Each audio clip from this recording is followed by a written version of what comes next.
존경하는 300만 경북도민 여러분, 안녕하십니까? 영천 출신 견설서방위원회 소속 박영환 의원입니다. 먼저 제20대 대선의 지역 공약 사업 발굴과 대응 전략에 대해 질문드리겠습니다. 특히 우리 경상북도는 근본 대선을 어떻게 준비하느냐에 따라 지방 소멸 위기를 극복하고 다시 대한민국의 중심이 될 수 있을 것인지가 판가름 날 것이라 확신합니다. 첫째, 현재 경북도의 대선 공약 사업 발굴 추진 현황에 대해 말씀해 주시기 바랍니다. 둘째, 경북도의 대선 공약 사업을 대통령 공약으로 반영시키기 위한 대응 전략에 대해 말씀해 주시기 바랍니다. 앞으로 각 정당이 대선 후보자를 확정하고 나면 그간 준비했던 지역 공약들을 본격적으로 반영시켜 나가겠습니다. 그때에 맞춰 도지사가 직접 경북의 미래 발전 구상을 발표하고 대선 후보들을 만나서 중요 사업에 대해서 설명드리도록 하겠습니다. 차기 대통령이 당선된 후에는 경북의 전략 프로젝트들이 차기 정부 국정과제에 최대한 반영돼 국책 사업화 될 수 있도록 인수위가 구성되면 직접 찾아가 설득하도록 하겠습니다. 다시 한번 대선이 지역의 5년을 결정한다는 생각으로 전략 수립에 만전을 기했다는 보고를 드립니다. 두 번째 질문은 경상북도 보건환경연구원의 확장과 이에 따른 영천경찰서 청사 이전 추진 방안에 관해 질문드리겠습니다. 첫째, 보건환경연구원의 업무 확대와 업무 공간 협소로 인한 연구원 확장의 필요성에 대한 의견을 말씀해 주시기 바랍니다.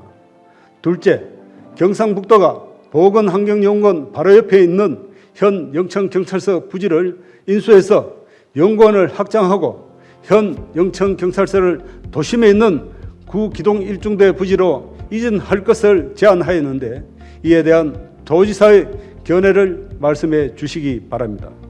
보건환경연구원은 2008년 9월 현재 영천 금호 지역으로 이전하여 13년간 감염성 질병의 예방과 확산 방지를 위하여 노력하고 있습니다.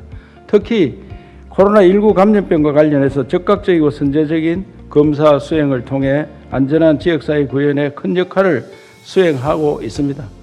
다만 의원께서 말씀하신 것 같이 다소 협소한 공간으로 인해 연구활동이 제약되는 점도 사실입니다. 의원님께서는 보건환경연구원 옆에 있는 현 경찰서 부지를 인수하여 연구원을 확장하고 경찰서는 도심에 있는 구기동 1중대로 이전하여 최상의 치안 행정 서비스를 제공하고자 하는 제안을 주셨습니다. 이 사안은 경찰청, 보건환경연구원, 영천 주민 등 다양한 이해관계가 복잡하게 얽혀 있습니다. 영천경찰서 부지 이용 등은 경북경찰청과 긴밀하게 상의하여 면밀히 검토해 보도록 하겠습니다.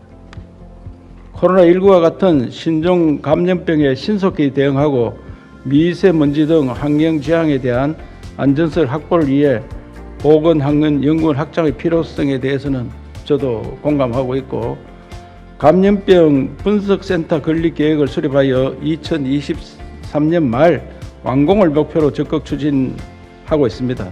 감염병 전문 시설로 거듭나게 노력도 해나가겠습니다. 이것은 올해 말까지 실시 설계를 하고 착공에 들어가도록 준비가 하고 있습니다. 세 번째 질문은 위드 코로나 방역 정책 전환을 위한 실무 준비 현황과 경북도의 선제적 시행에 대해 관해 질문드리겠습니다. 첫째, 경북도의 코로나 환자 발생 현황과 백신 접종률 현황에 대해 말씀해 주시기 바랍니다. 둘째, 코로나 발생 이후 지역경제 피해 현황과 코로나 지원금 지급 현황 그리고 자영업자와 소상공인에 대한 피해 대책 방안에 대해 말씀해 주시기 바랍니다. 셋째, 정부와 정치권에서도 위드 코로나 도입을 검토 중인데 위드 코로나 전환을 위한 경북도의 계획과 실무 준비 대책 강구 방안에 대해 말씀해 주시기 바랍니다. 넷째, 전국 처음 시도한 경북형 사회적 거리 두기 효과를 적용한 위드 코로나 완화 시행이 실효를 본 것처럼 경북에서도 위드 코로나 방제 정책으로 선제적인 전환을 시행해야 한다고 생각하는데 이에 대한 지사님의 견해와 계획은 무엇인지 말씀해 주시기 바랍니다. 코로나를 인정하고 갈 수밖에 없는 그런 세상이 될 것 같습니다. 그래서 저들도 확산 방지를 위해서 최대한 노력을 하고 선별 진료소 같은 것도 많이 만들어서 적각 찾아내서 그 사람 치료를 하되 생활은 막 정상적인 생활은 안 되더라도 일부 지역에서는 대도시 지역, 우리 지역은 포항, 구미, 경산, 경주가 많이 확산되고 있습니다. 한 80%를 차지합니다. 그런 대도시 지역 빼고는 일상생활 비슷하게 가는 그런 조치를 취해야 된다고 생각합니다. 그래서 이건 중앙정부하고 제가 적극적으로 상의를 하겠다는 보고를 드립니다. 네 번째 질문은 영천 동부초등학교 교육환경 개선 문제에 관해 질문드리겠습니다. 첫째, 동부초의 시설 개선을 통한 학교 살리기가 절실한 상황인데 교육감님께서는 어떤 대안을 가지고 계신지 말씀해 주시기 바랍니다. 둘째, 동일한 지역 내 인근 초등학교 간의 불균형 발전 해소를 위한 교육행정 방안이 있다면 말씀해 주시기 바랍니다. 먼저 영천 동부초등학교의 교육 여건 개선 방안에 대해서 말씀드리겠습니다. 영천 동부초등학교 현재 12학급 학생 수 215명으로 학생 수가 감소하고 있으나 2023년 하반기에 공동주택 신축이 예정되어 있어서 앞으로는 학생 수가 증가할 것으로 예상을 합니다. 이에 대비하여 21년도에는 본관동 외벽 개선, 내진 보강, 보차도 분리 등 9억 5천만 원의 예산을 투입하여 10월까지 완료할 예정이며 22년에는 본관동 천장 개체, 진입로 포장 등 13억 4천만 원의 예산을 투자하여 노후 시설을 개선할 계획입니다. 특히 후관동을 2023년에 그린 스마트 미래학교 사업 대상으로 검토하고 있습니다. 다음으로 동일한 지역 내 인근 초등학교 간의 불균형 발전 해소에 대하여 말씀을 드리겠습니다. 이 문제는 실제로 영천뿐만 아니고 우리 도내 여러 지역에서 발생하고 있는 사항이어서 교육청에서도 그동안 많은 고민을 하고 여기에 또 대응을 해왔습니다. 그런데 이렇게 불균형이 이루어지는 그 주요 원인을 말씀드리면 학교 시설 문제도 있겠지만은 학교 주변의 주거 환경에 따라서 학교 선호도가 달라지는 이런 현상이 있습니다. 그래서 그동안 이렇게 불균형된 학교에 대해 자율재능학교로 지정해서 프로그램비도 지원을 해봤는데 큰 효과를 보지 못해서 올해부터는 좀 더 적극적인 그런 지금 노력을 시도하고 있다는 말씀을 드리겠습니다. 마지막으로 다섯 번째 질문은 경상북도 교육청 기금 운영 현황과 지방교육재정 교부금 개편 등에 관해 질문하겠습니다. 경상북도 교육청 기금 운영 현황에 대하여 타 시도보다 월등하게 많이 쌓아두는 이유에 대한 설명과 향후 적절한 운영 계획에 대해 말씀해 주시기 바랍니다. 둘째, 교육공무원에게 주택보전금을 무이자로 지원하는 경상북도 교육청 공무원 주택임차기금 운영의 필요성에 대해 말씀해 주시기 바랍니다.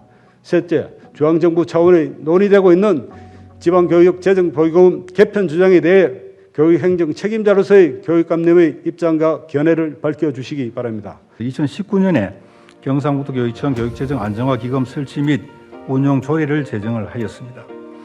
지난해 경우 코로나19로 인한 국내외 경기 악화로 내국세가 감소하여 중앙정부의 교부금이 대폭 감액 교부되었으나 우리 교육청은 적립한 교육재정 안정화기금으로 학교 방역과 돌봄 지원 등 교육 안전망 구축에 선제적으로 투자할 수가 있었습니다.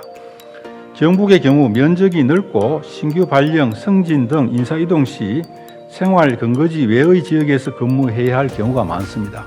대도시는 어떤 학교에 가더라도 다 통근이 되는데 지금 우리 경북은 이런 어려움이 있고 도서백지 교육진흥법에 따라 농어촌 지역에 관사를 보급하도록 되어 있는데 현실적으로 관사가 부족한 실정입니다. 교직원 관사에 입주하지 못한 교직원들이 주택을 구하기 힘들 뿐만 아니라 전세주택의 전세금 부담도 높아서 이런 지원해 줄 필요가 있습니다. 교육은 우리의 미래를 위한 투자입니다. 지방교육재정교부금은 단순한 학생 수 감소로 접근할 부분이 아니고 고교 학점제 시행, 에듀테크 활용, 교육혁신 등 변화하고 있는 미래 사회에 맞도록 교육 환경과 교수 학습의 방법이 개선되어야 하며 이에 따른 투자가 확대되어야 하기 때문에 지금은 개편할 시기가 아니라고 생각합니다. 끝으로 우리 교육청과 학생들을 위한 의원님의 관심과 고견에 감사를 드리며 지방교육 재정이 투명하고 효율적으로 운영되도록 최선을 다하겠다는 말씀을 드리면서 답변을 마치겠습니다. 감사합니다.